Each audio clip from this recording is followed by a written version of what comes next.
ce numéro 2 du journal des entreprises. Voici les titres. Burkina Faso, lien, leadership, innovation et entrepreneuriat en action. Côte d'Ivoire, cour commune, une start-up qui veut révolutionner le secteur BTP.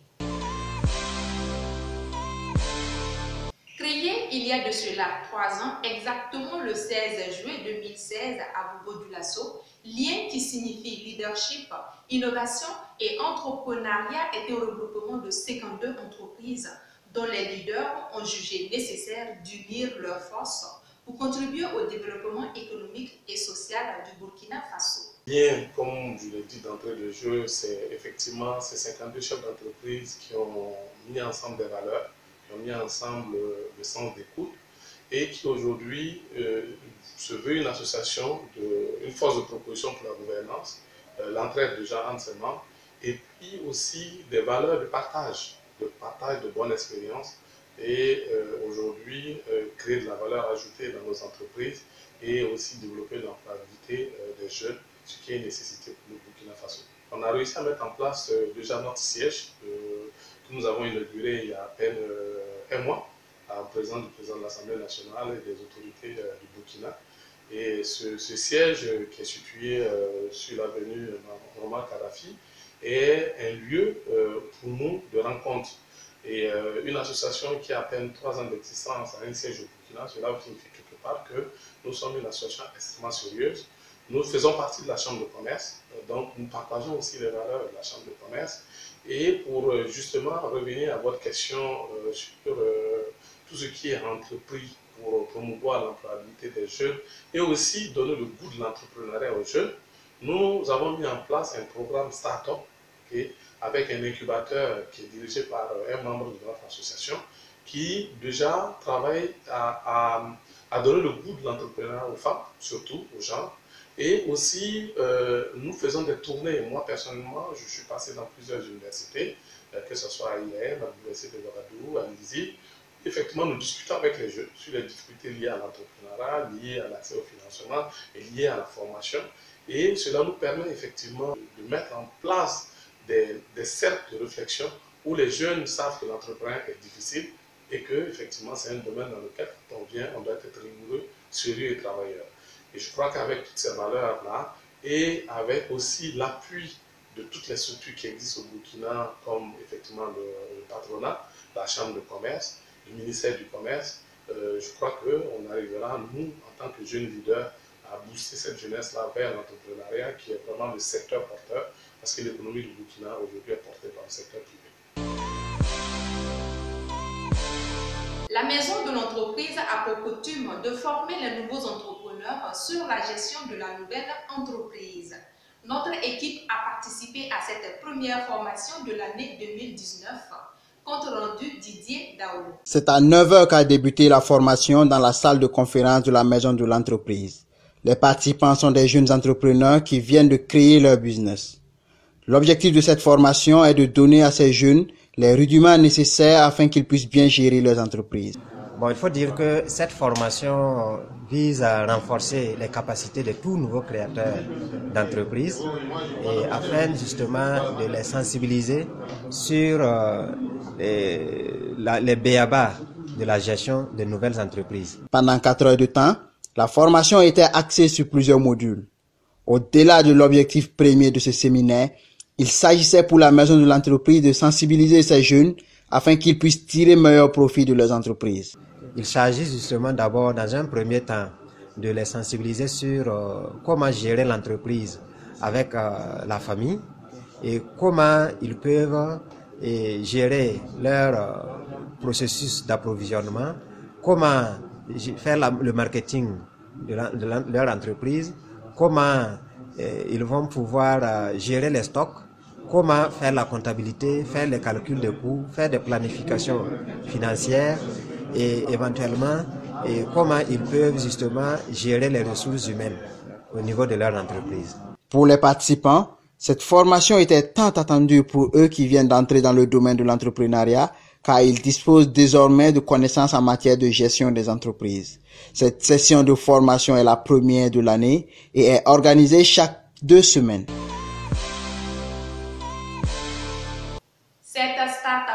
ivoirienne dénommée Cour commune en abrégé CCU a bénéficié du programme entrepreneuriat de la Fondation Tony Elumelu en 2018. Nous sommes en ligne avec le promoteur. Bonjour Tidiane Koulibaly, présentez-nous votre start-up. Bonjour AfriBusiness TV, merci de me recevoir sur votre plateau. La Cour commune, c'est la première armée de constructeurs autodidactes africains. L'objectif, c'est de fédérer un ensemble de jeunes autodidactes présents sur le continent qui sont un capital humain que nous voulons mettre en avant par la mise en place d'une plateforme que nous avons appelée la Cour commune. La Cour commune va permettre à ces jeunes-là, autodidactes, de développer leurs activités en mettant en avant leur savoir-faire et en se fédérant en tant qu'une armée qui a un savoir-faire dans chaque étape de la chaîne de valeur d'une construction, que ce soit industrielle ou d'un projet d'autoconstruction. La Cour commune, c'est la résultante de plusieurs années de réflexion. C'est un projet que j'ai eu à développer pendant mes années universitaires, après avoir eu l'occasion de le soumettre au programme entrepreneurial de Tony Elumelu. J'ai pu avoir l'approbation d'entreprises comme Accenture, qui validait le projet, qui trouvait que le projet avait toute la quintessence nécessaire. Alors, dans quel contexte avez-vous créé Cour commune? Il faut savoir que le contexte dans lequel on a créé la Cour commune est très simple. Moi, la Cour commune, je l'ai pensé parce qu'il part d'un constat que j'ai eu à faire depuis mon enfance. C'était que la majorité des jeunes qui étaient présents sur les chantiers, parce que moi j'ai eu l'opportunité de grandir sur des chantiers, étaient composés de jeunes autodidactes. Même si les professionnels étaient là, on arrivait à se rendre compte que la majorité du capital humain qui était présent sur la plupart des chantiers était composé de jeunes autodidactes qui avaient un savoir-faire clair, quantifiable, qui avaient tout le potentiel nécessaire, mais qui n'étaient pas vraiment pris à leur juste valeur par leur manque de professionnalisme. C'est-à-dire qu'ils n'ont pas ce diplôme universitaire ou théorique que certains ont.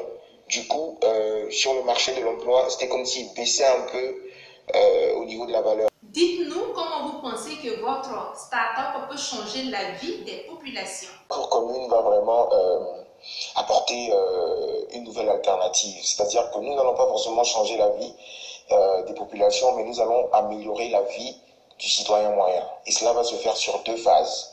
La première, c'est que nous allons créer de l'emploi. Créer de l'emploi par la mise en avant du savoir-faire. Après cette mise en avant et cette création d'emploi, nous allons attaquer un deuxième volet qui, elle, est un volet social. Parce qu'il faut savoir que la Cour commune s'articule autour d'un projet qui s'appelle le projet Bidonville Life, qui part du fait que nous voulons mettre en avant ce potentiel humain, ce capital humain composé de jeunes autodidactes de nos capitales africaines en faveur de nos bidonvilles.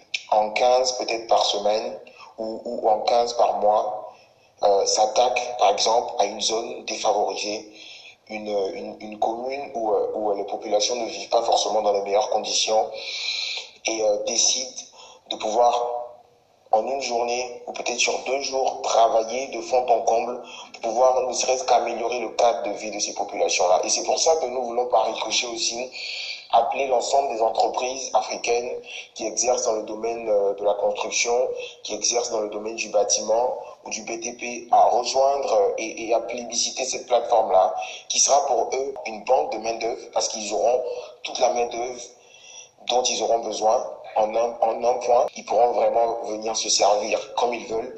Mais derrière, nous voulons aussi développer la responsabilité RSE de ces entreprises-là. Que ce soit des fournisseurs, que ce soit des constructeurs, nous voulons vraiment développer leur responsabilité RSE par la récupération de leurs invendus, la récupération d'objets ou la récupération de débris issus de chantiers en réhabilitation. Ces récupérations-là, nous voulons nous en servir pour pouvoir améliorer les conditions de vie des populations les plus démunies. Merci pour votre participation dans ce journal des entreprises. Un dernier mot. Je vous en prie, c'est plutôt à moi de vous remercier pour l'opportunité que vous me donnez de parler de la Cour commune, ce projet africain. J'aimerais par la même occasion appeler tout jeune qui est dans notre canevas de recrutement, jeune, autodidacte, avec un savoir-faire, à rejoindre la Cour commune, qui est, comme je le dis, la première armée africaine de constructeurs autodidactes. Toute autre chose à présent pour clore ce journal des entreprises, Dialkey et accessoires auto a vu le jour en 2003 et son promoteur s'est donné pour objectif principal de satisfaire sa clientèle et de développer son business partout au Burkina Faso et dans d'autres pays voisins. Au départ, un local situé à la Padoue, non loin de Diakonia, Dialkey et accessoires auto, comme son nom l'indique, est spécialisé dans le commerce des clés électroniques, des accessoires auto, des radios écrans, des télécommandes et alarmes. Quelques années après, Dialkey ouvre une représentation à Abidjan en Côte d'Ivoire, plus précisément à Adjamé en face de la pharmacie Agban. Dans le souci de l'innovation et d'être plus proche de ses clients, une autre boutique est ouverte à la Padoue, non loin de Marina Market. À Dialkey et accessoires auto, vous trouverez toutes sortes d'accessoires pour des véhicules de toutes marques avec des qualités qui ne sont plus à démontrer. Pour les accessoires, vous avez la programmation des clés électroniques en seulement 10 minutes, quelle que soit la marque, des pare-chocs, des phares et feux rouges, des rétroviseurs électriques, des tapis de sol, des logos de marque et bien d'autres. Pour des radios écrans, vous avez des radios universelles et des radios écrans adaptés aux marques Highlander, Corolla, RAV4, Kia, etc. En ce qui concerne les télécommandes et alarmes, vous pouvez trouver à Dialkey et accessoires auto des démarreurs de moteurs automatiques, des alarmes universelles, des caméras de recul et tout ce dont vous avez besoin pour votre véhicule. Tous ceux qui passent à Dialkey et accessoires auto sont satisfaits de la qualité de leurs produits et pas seulement. Les prix sont abordables. C'est la fin de ce deuxième numéro du journal des entreprises. Merci de nous avoir suivis. Merci pour vos encouragements et à très bientôt pour un autre numéro. D'ici là, portez-vous bien.